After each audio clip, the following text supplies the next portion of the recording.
And this is another great thing about Bundt cakes. It's always the same. It's like cream the butter and sugar, get the dry ingredients ready, you got your eggs, you mix them together, done. So 2 cups of flour right here in the bowl. And I like to get this done while this is happening. 2 teaspoons of baking powder. We need to give some lift to this thing because it's going to be nice and dense and moist. 1/2 teaspoon of baking soda. Let's go over here and see how we're doing. I think that can go off for 1 second and we'll be fine. 1/2 teaspoon of salt. Great, so you just get your dry ingredients done. And I have a funny story to tell you about coffee cake and a Bundt cake, and it has to do with my Aunt Patty, who probably made the most amazing one. Her sour cream coffee cake is on madhungry.com if you want to check that out. But when I was a little girl, she would send it to us in the mail. She would send it frozen.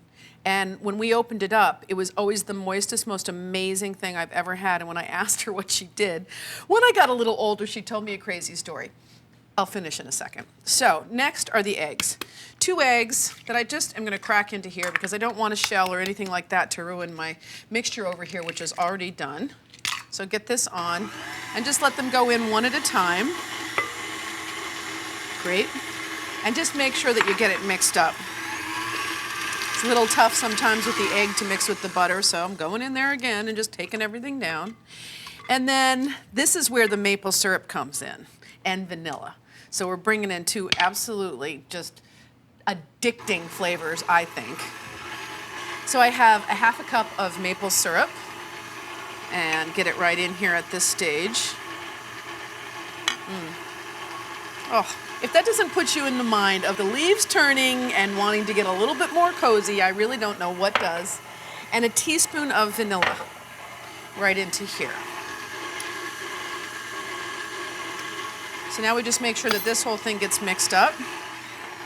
You know, I have another teaspoon of vanilla in this. I just recall this is 2 teaspoons of vanilla in this recipe. Anyway, what Aunt Patty did with her coffee cake, and she must have made tons of them if she sent them out to everyone because we all knew that we were going to get these in the post from her. She would bake it and she'd wrap it up in foil when it was still hot so it would steam and put it in the freezer. Again, a food safety no-no, but I'm telling you I ate dozens of them and I'm still here and everybody else who loved them. So it's a kind of a cool idea. Then they would be rock solid frozen. She'd ship them through the mail and by the time you got them they were just defrosting and the whole world was just a moist coffee cake. So pretty good idea, I think. Anyway, next step here, you have your ingredients all creamed together with your eggs and your maple syrup and your vanilla. So now we want to do alternate of flour mixture and a cup of sour cream. So I'm just going to start with a little bit while it's on low so that I don't create havoc here with my mixer. And basically as you're adding this and you're adding it, alternating it, you just want to make sure that your batter stays pretty even texture. So just do a little bit of sour cream, a little bit of flour, more sour cream. Actually, you know what I'm going to do? I'm going to put it all in here. I think we'll be just fine.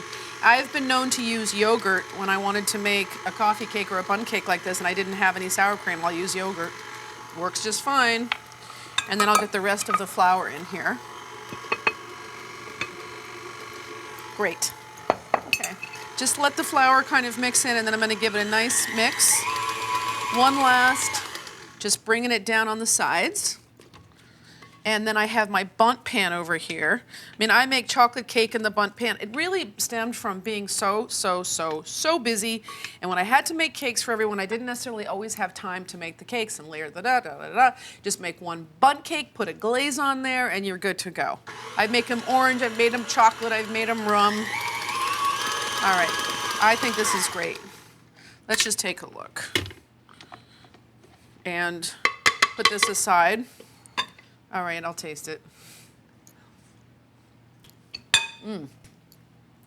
That is really good batter. That is really good batter. In fact, it sort of tastes like fudge. Yum. All right, so this is mixed up nicely. My Bundt cake pan has been first buttered lightly and then floured lightly, and that's a really nice way to make sure that nothing's going to stick. And then get it in. Just pour it in, and it sort of, I always just Go a little bit around when I'm putting the batter in a bundt cake. All right. Just make sure I get the last little bit here. Now I have preheated my oven to 350 degrees.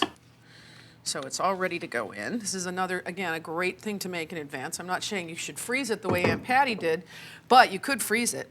And you certainly could make it the night before. So then just smooth it down a little bit is all I do. Just dollop some cream around the top a little bit. And make sure that you just make sure that everybody's gonna get a little bit in their bite. And with a bundt cake, you can just drizzle something on it. You don't even have to worry about a fancy icing or anything like that. And then one last little thing, just because we really want to make this maple pronounced, is I'm just going to take this maple right here, maple syrup that I've poured to have a little extra, and just drizzling a little bit more on top. Kind of amazing, right? Thanks for watching. Hungry for more?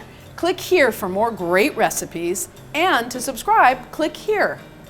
Check back every week for more craveable recipes, leave a comment, and tell me what you think. And don't forget, head over to our other channels for Everyday Food with Sarah Carey, Martha Stewart Weddings, and the Martha Stewart channel.